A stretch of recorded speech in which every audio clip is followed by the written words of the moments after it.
الحمدللہ نحمدہ ونصلی علی رسولہ الکریم رب اشرح لی صدری ویسر لی امری واحلل عقدۃ من لسانی یفقہوا قولی۔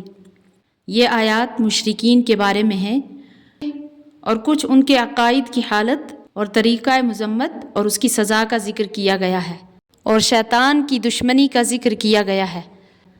اور اس مقام پر یہ اس لیے اور زیادہ مناسب ہو گیا کہ اس سے پہلے جس چور کا ذکر کیا گیا ہے اس میں یہ بھی ذکر ہے کہ وہ چور مرتد تھا، تو پس اس سے اس کی دائمی سزا کا حال معلوم ہو گیا۔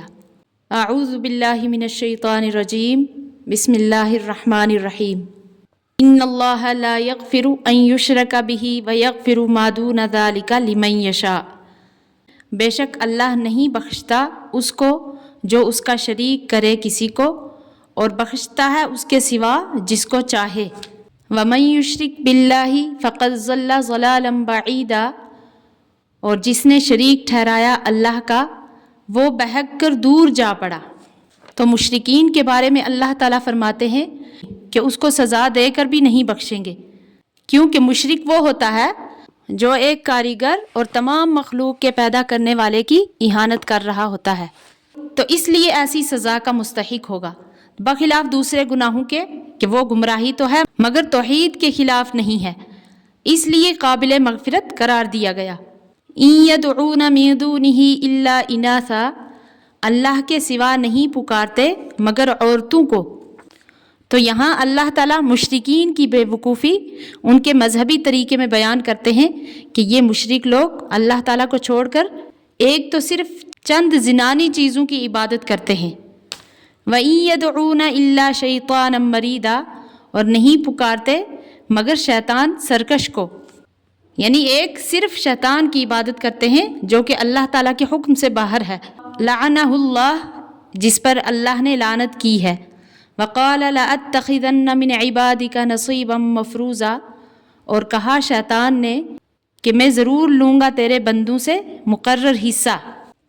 تو شیطان کے بارے میں ہے کہ جس وقت رحمت خاصہ سے دور اور ملعون ہونے لگا تو اس نے یوں کہا تھا، جس سے اس کی دشمنی صاف ظاہر معلوم ہو رہی تھی کہ میں پوری کوشش کرنے کا ارادہ رکھتا ہوں کہ ضرور تیرے بندوں سے اپنا مقرر حصہ اطاعت کا لوں گا، جس کی تفصیل اس طرح سے ہے، وَلَأُضِلَّنَّهُمْ، کہ میں ان کو بہکاؤں گا، وَلَأُمَنِّيَنَّهُمْ، اور ان کو امیدیں دلاؤں گا، وَلَآمُرَنَّهُمْ، اور ان کو سکھلاؤں گا، فَلَيُبَتِّكُنَّ آذَانَ الْأَنْعَامِ، کہ چیریں جانوروں کے کان، وَلَآمُرَنَّهُمْ، اور ان کو سکھلاؤں گا، فَلَيُغَيِّرُنَّ خَلْقَ اللَّهِ، کہ بدلیں صورتیں بنائی ہوئی اللہ کی۔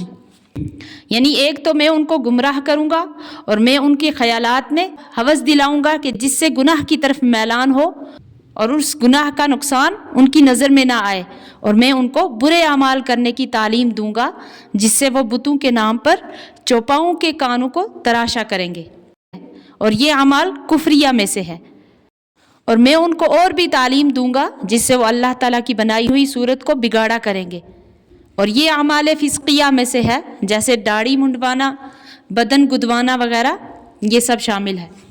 تو اللہ تعالیٰ فرماتے ہیں، وَمَن يَتَّخِذِ الشَّيْطَانَ وَلِيًّا مِن دُونِ اللَّهِ فَقَدْ خَسِرَ خُسْرَانًا مُبِينًا، اور جو کوئی بنائے شیطان کو دوست اللہ کو چھوڑ کر تو وہ پڑا صریح نقصان میں۔